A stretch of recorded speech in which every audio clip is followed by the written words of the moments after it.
Salut à tous, on se retrouve pour une nouvelle vidéo. Vous l'attendiez très impatiemment, vous avez été très nombreux à me la réclamer.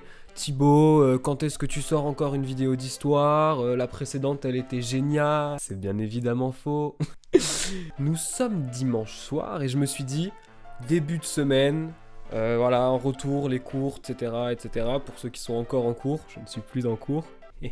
Bon courage à vous. Je me suis dit, voilà, il faut rentrer à nouveau dans l'esprit scolaire, il faut apprendre des choses, il faut s'instruire, il faut se cultiver, les amis. Cultivons-nous. Et c'est pour ça que le chapitre 2 de l'histoire de France vue en 1919 arrive aujourd'hui. Chapitre 2 qui s'intitule « Les Francs et les rois mérovingiens ». C'est super intéressant, vous allez voir, le chapitre est très court, je le trouve relativement court. Je fais une ou deux apartés pendant la lecture, j'essaie de changer un petit peu le format, je tente des trucs. Certains diront que c'est nul, certains diront que c'est mieux. Dites-moi, donnez-moi des retours, c'est important pour moi aussi pour que je puisse améliorer le concept et qu'il puisse vous plaire ou pas. Voilà, dites-moi ce que vous en pensez, et puis on se retrouve à la fin du chapitre. A tout à l'heure, et bonne écoute.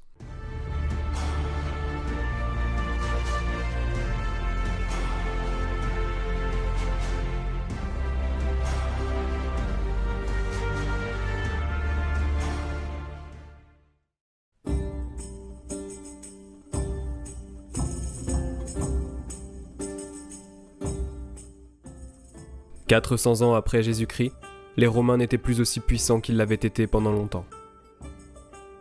Ils n'aimaient plus à être soldats. Ils se servaient de soldats qu'ils prenaient chez les peuples étrangers. Quand un peuple ne sait plus se défendre lui-même, il n'a plus longtemps à vivre. Les Romains prenaient leurs soldats surtout dans un pays situé à l'est de la Gaule et qu'on appelait la Germanie. C'est le pays qu'on appelle aujourd'hui l'Allemagne. La Germanie ressemblait beaucoup à la Gaule avant l'arrivée des Romains. Elle était habitée par un grand nombre de petits peuples qui vivaient pauvrement. Plusieurs de ces peuples se mirent au service des Romains, qui leur donnaient, pour les payer, de l'argent et des terres. Les Visigoths s'établirent au sud de la Loire, les Burgondes dans la vallée du Rhône et les Francs au nord de la Gaule, dans la Belgique. En ces temps-là, un autre peuple arriva d'Asie. Il s'appelait les Huns. Les Huns étaient tout petits et laids à faire peur. Ils avaient une peau jaune et des cheveux noirs pommadés de vieux beurre. Ils ravageaient, pillaient et massacraient. Leur chef s'appelait Attila. Il disait que partout où son cheval avait passé, l'herbe ne poussait plus. Les peuples établis en Gaule se réunirent sous les ordres d'un général romain. Attila fut vaincu et s'en alla de la Gaule. Très bien, donc à la ligne, vous noterez, il est coutume en 1919 de tenir des propos discriminatoires et diffamants envers les peuples qui nous ont infligé de lourdes défaites. Des questions? Non, bien sûr, toi, tu n'as pas de questions, je suppose? Ah, j'ai aucune question qui me vient là comme ça là. Bien, continuons. Dans la grande bataille contre Attila, les Francs avaient combattu vaillamment. Leurs armes étaient l'épée, la lance, la framée et la francisque. Les Francs étaient fiers de porter une longue chevelure. Ils la relevaient sur le front et la rejetaient en arrière, où elle s'étalait largement sur leurs épaules. Ils la frottaient d'huile ou de graisse. Ils se rasaient la barbe, mais une longue moustache pendait de chaque côté de leur bouche. Il y avait chez les Francs une famille qui était plus respectée que les autres. Ils choisissaient dans cette famille le chef qui les commandait et qu'on appelait roi. Quand ils avaient choisi leur roi, ils le faisaient monter sur un bouclier posé par terre et l'élevaient jusqu'à leurs épaules. Le peuple poussait des cris de joie et frappait avec la lance sur les boucliers. La famille où les Francs choisissaient leur roi s'appelait les Mérovingiens, parce que le premier roi célèbre des Francs s'appela Mérové. Un jour, les Francs ne voulurent plus servir les Romains. Ils voulurent être indépendants. L'événement arriva au temps de Clovis. Clovis devient roi des Francs à l'âge de 16 ans, en l'année 481. Il bâtit un chef romain près de Soissons et s'empara du nord de la Gaule. Jusqu'à ce moment-là, les Francs n'étaient pas chrétiens. Ils adoraient plusieurs dieux. Mais Clovis épousa une chrétienne qu'on appelait Clotilde. Clotilde demandait souvent à son mari de se faire baptiser, mais il ne pouvait pas s'y décider. Un jour, un peuple germain qu'on appelait les Alamans voulut entrer en Gaule. La Gaule romaine était un beau pays où il y avait de belles villes et de riches maisons de campagne. C'est pour cela que tous les Germains voulaient y venir. Cela ne faisait pas l'affaire de Clovis, qui aimait mieux garder la Gaule pour lui. Il alla au-devant des Alamans du côté du Rhin. Les Francs et les Alamans se battirent. Les Alamans furent d'abord les plus forts. Alors Clovis pria le dieu de Clotilde et lui promit de se faire chrétien s'il remportait la victoire. Il fut vainqueur et voulut tenir sa promesse. L'évêque de Reims, Saint Rémy, l'invita à venir près de lui. Il lui fit le catéchisme et le baptisa. Clovis fut alors l'ami des évêques qui désirèrent l'avoir pour roi. Il battit les Visigoths et s'empara des pays au sud de la Loire. Ses fils conquirent la Bourgogne, pays des Burgondes. Les Francs furent alors les maîtres de la Gaule. Clovis mourut à Paris, qui n'était qu'une petite ville au temps des Romains, et qui devint une des villes les plus importantes de la Gaule. À la mort de Clovis, ses 4 fils se partagèrent le royaume et ils se battirent les uns contre les autres. Ses petits-fils firent de même. Leur histoire est très vilaine. On y voit un frère qui fait tuer son frère, des oncles qui tuent leurs neveux et toutes sortes de crimes. Ces rois, qui se faisaient la guerre les uns aux autres, avaient besoin de soldats. Dans ce temps-là, il n'y avait pas d'armée comme aujourd'hui. Pour avoir des soldats, les rois donnaient des terres à des hommes, à condition que ceux-ci combattraient pour eux quand ils feraient la guerre. Bientôt, les rois n'eurent plus rien à donner, et comme ceux qui avaient reçu d'eux des terres cessèrent de leur obéir, ils n'eurent plus personne pour les servir. De temps en temps, un roi se faisait encore obéir, par exemple Dagobert. Ce roi est resté célèbre parce qu'on a fait une chanson sur lui et sur son ministre Saint-Éloi qui lui donnait de bons conseils. Mais après lui, il n'y eut plus que des rois qu'on appelait fainéants parce qu'ils étaient incapables de rien faire. Plusieurs familles franques qui avaient beaucoup de terres et de serviteurs devinrent alors plus riches que les rois.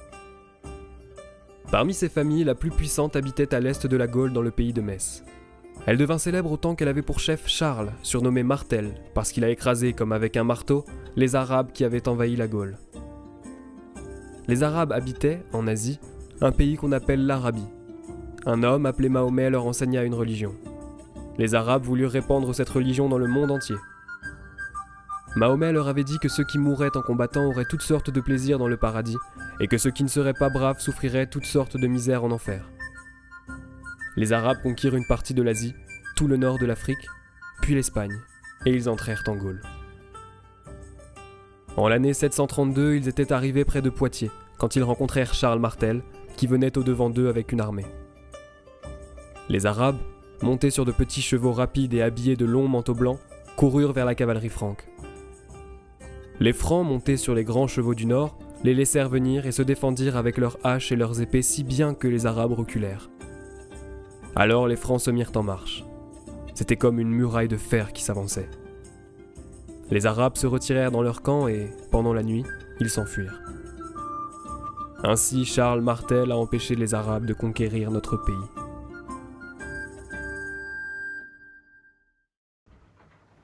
Vous noterez aussi à l'inverse que toutes les victoires françaises sont héroïques et qu'une métaphore est la bienvenue afin d'illustrer la victoire. Toujours pas de questions, je suppose. Eh bien, vous pouvez y aller, c'est la fin du cours. Bon retour parmi nous, bon retour parmi nous. Qu'en as-tu pensé de ce chapitre ? Moi, j'ai relevé 2 choses. La première, comme l'a dit le professeur Pichon, non, c'était intéressant au van à part. C'est intéressant de voir en fait la façon dont on présente les défaites françaises et les victoires françaises. Ramenons-nous à nouveau dans un contexte de 1919 où la France est victorieuse, mais dans la souffrance et dans la douleur quand même, et où il est important de rappeler qu'une victoire, ça reste une victoire, et qu'une victoire française, c'est toujours impressionnant, c'est toujours glorieux. Donc c'est ça j'ai trouvé super intéressant. Et la deuxième chose que je voulais noter aussi, c'est à propos de Charles Martel. Alors il faut savoir que l'armée, cette muraille de fer qui s'avançait, etc., c'est bien beau, c'est peut-être vrai, j'étais pas là perso, je sais pas toi, moi j'étais pas là. Excellent ça. Mais il faut savoir que Charles Martel, alors il est considéré comme un héros national, certes, parce qu'il a repoussé les Arabes à Poitiers, mais alors pour la petite info, pour la petite histoire, il faut savoir que Charles Martel, quand il a repoussé les Arabes à Poitiers, il a pas vraiment fait ça pour protéger le peuple chrétien, etc. Il aurait fait ça pour la gloire et pour s'approprier l'Aquitaine, parce que c'est le duc d'Aquitaine qui l'avait demandé en renfort en voyant que les Arabes montaient, et Charles Martel, il était un petit peu considéré comme, c'était la brute, c'était le gars, il faisait un peu, il était craint dans l'Occident, il gagnait beaucoup de batailles et le duc d'Aquitaine lui a dit frérot, il y a des gars là, ils sont chauds, hein, faudrait peut-être les arrêter parce que sinon on va tous être musulmans, on va tous être arabes quoi. Et c'est là que Charles Martel est venu, il a gagné, certes il a gagné, mais voilà, c'est pas pour la chrétienté qu'il a gagné, c'est pour lui, c'est pour sa gloire, c'est pour sa dynastie et c'est pour aussi ce qui donnera le chapitre suivant, mais je ne vous en dis pas plus, vous le verrez bien assez vite. Soyez patient un petit peu, purée, c'est fou ça! C'est fou, ça m'énerve! Je vous souhaite une très bonne soirée si vous me regardez dimanche. Sinon, une très bonne journée. Peut-être une très bonne nuit si vous me regardez la nuit. Je vous souhaite un très bon repas si vous me regardez avant d'aller manger. Une très bonne collation si vous me regardez avant de manger une collation. Bon, allez, c'est bon. On arrête là. Prenez soin de vous. À bientôt. Je sais pas quoi dire. Je sais toujours pas comment conclure mes vidéos. Donc, salut.